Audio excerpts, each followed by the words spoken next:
Most people would agree that planting a tree is a great idea. It has many benefits for both our environment and our well-being. But if it's not done right, we could be setting ourselves up for trouble down the road. Many tree problems we come across have improper planting as the origin. Here's where a Bradford pear was recently taken down. It's a good idea to plant our new tree a little off to the side from where the old tree was. This will allow the new tree's roots to establish themselves a little easier, plus the digging will be easier. Here's our new tree. This diagram will give you an idea of how we want to dig the hole. It should be 2 to 3 times the width of the root ball and have a pedestal of undisturbed dirt for the root ball to be placed on to avoid future settling. I want to start out by measuring the width of the root ball. In this case it is about 22 inches. We'll round up to 2 feet and plan to dig our hole about 6 feet across. We'll also measure the depth of the actual root ball, which is about 1 inch below the top of the bucket. Since our root ball is 16 inches deep, we're going to make our pedestal about 14 inches.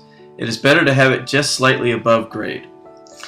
Now we get to work digging the hole. In this case we have a convenient place to pile the dirt right next to the hole. If you're in an area with nice grass that you don't want to ruin, I recommend placing a tarp down to put the dirt on. Digging bars and a shovel or two are the best tools for the job most of the time. A couple of helpers sure make the digging easier.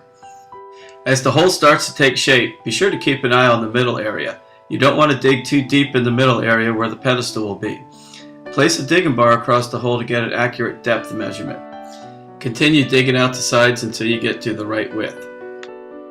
Measure the pedestal depth often and dig the area around the pedestal several inches deeper so water doesn't pool in the bottom of the planting hole. Place the new tree on top of the pedestal and look at it from all angles to make sure it is straight and it has the best side facing the right direction. Begin backfilling. Every so often tamp down the backfill and add water to it. Continue the backfilling process. Make sure you get the kids involved. Keep tamping it down as you go and add water periodically. The backfilling is finally done. Notice that the root ball is only slightly higher than the surrounding soil. Also notice that trees growing naturally in the forest have a root flare. There is not a heavy layer of mulch up against or covering the root flare.